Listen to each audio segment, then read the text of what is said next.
one of the most awesome things about music is that all the different chords we're going to be learning over time, they all have a flavor to them, a color, if you will.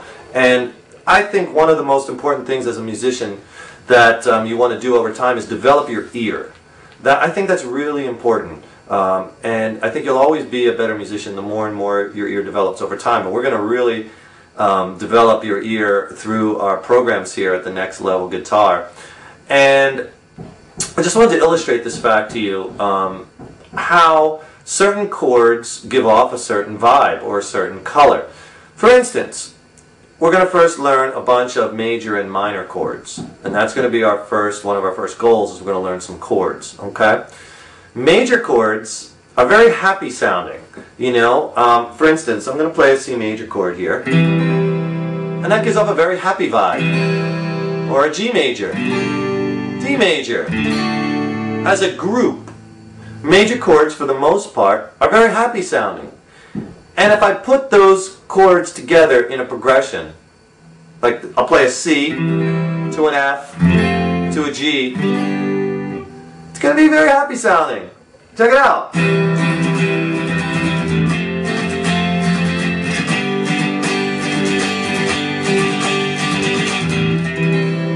I'm happy. I'm happy. Happy sounding chords, right? Whereas minor chords are generally much darker sounding. So as I'm going to strum this chord, I want you to listen. I'm going to play, I don't know, I'll play a D minor. Listen to the darkness. Not a happy sounding chord, my friends, right? You hear that? It's a very dark sound, these minor chords. Listen to an A minor. See, all the minor chords have that darker edge to them. Here's an E minor. Very darker sounding, right? As opposed to a bright, happy major chord. So these groups of chords, you're going to start listening, you're going to be like, oh yeah, I hear that, that sounds happy, that must be major, right? That must be a major chord, a major progression. For the most part, not always, for the most part. And this is important because I want to dial your ear into these tones, especially if you want to start writing your own music, which I'll get you doing very quickly. And a lot of chords have this characteristic. For instance, major seventh chords. Major seventh chords, to me, sound very, how you say, dreamy, very jazzy, very sweet sounding. For instance, here's a C major seventh. Hear that? Hear how nice and jazzy and sweet sounding? Dreamy that is? Here's a D major seventh. See, they have that same quality. Right?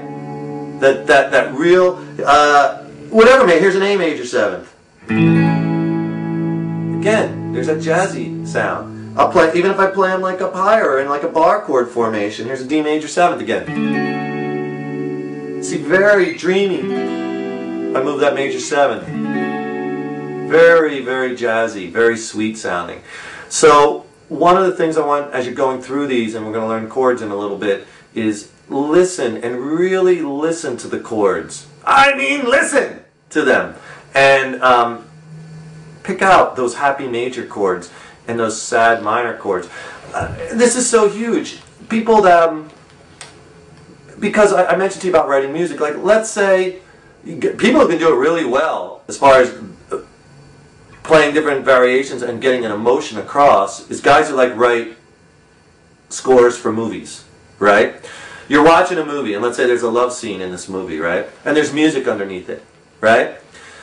Most of the time that's going to be a nice happy major sounding kind of thing going on underneath that because you want people to see it and the filmmakers want people to be happy when they're seeing that, right? They're not going to put some dark, Phrygian kind of foreboding melody in a happy love scene, but they'll put the dark sounding Phrygian thing in like a horror movie where you want to keep people on the edge of their seats and whatnot. It's amazing how music can do that, right? Like a car horn. A car horn is a very dissonant sounding interval. It's not a nice happy major chord. Imagine that. Let's say as everyone hits their car horn you hear this. Who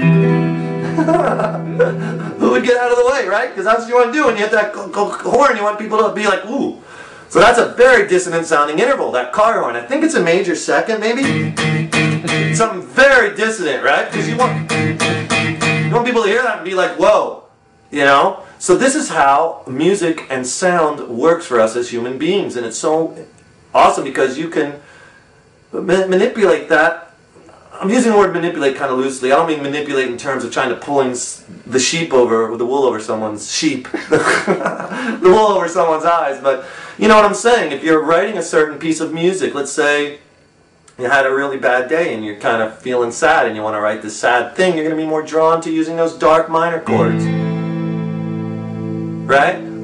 As opposed to, you know, if you want to write something a little bit more upbeat and happy, you might be more drawn to playing some nice happy major sounding progression, right? So remember, as we go through these, I really want you to listen carefully to the chords, and I'm going to be bringing this up over and over again, and really try to develop your ear, because I really want to get your ear. I'm planting seeds here. We'll be planting lots of seeds in these modules. I really want to get your ear developed. It's one of the best things you could do as a musician, to develop your ear, because then if you have a really good ear, it's going to help you improvisational-wise. It's going to help you, like if you're learning songs, you'll just be able to hear a song off of a CD and kind of figure out what they're playing. You won't have to rely on tablature, which we don't want to rely on, because in most instances, and many times, it's inaccurate. So you can kind of figure it out for yourself, unless you have a really good source of tablature or sheet music. And there are good sources out there, but a lot of stuff, especially the internet, is flooded, because anybody can post it, you know, flooded with a lot of inaccuracies. So I really want you to dial in the different sounds and colors of these chords, and we're really going to develop your ear as we go on. Oh, and I'll give you one other example. Another example of a group of chords that have a certain vibe, color to them, is like a seventh chord, a dominant seventh chord, are very twangy. Very bluesy sounding to me. I get that sound, that feeling from, for instance, here's a C seventh. Hear that twang? That like bluesy sound? That's that dominant seven, that flat seven. At the end of that chord, right? And all seventh chords have that for the most part. Like here's a G7. Listen, listen. Hear that? Especially that end. That twang. Very bluesy, very twangy chords. As opposed to, like, here's a C seventh, twangy, bluesy. Here's a C major seventh, only one note difference. Sweet and jazzy. You see, just one note, you could totally change the character, the vibe of something with just manipulating a note. That's what makes the guitar so amazing. C major seventh, sweet and jazzy. C seventh, twangy and bluesy. Right? Big difference. Big difference in the sound you're trying to get across. Here's an A7. Again, hear that twang. Very bluesy, very twangy, as opposed to like a dark sounding minor chord. Right? That has that real foreboding kind of dark sound to it, right? So again, we're going to dial your ear in very strong with our program here at the Next Level Guitar, and I will see you in the next module.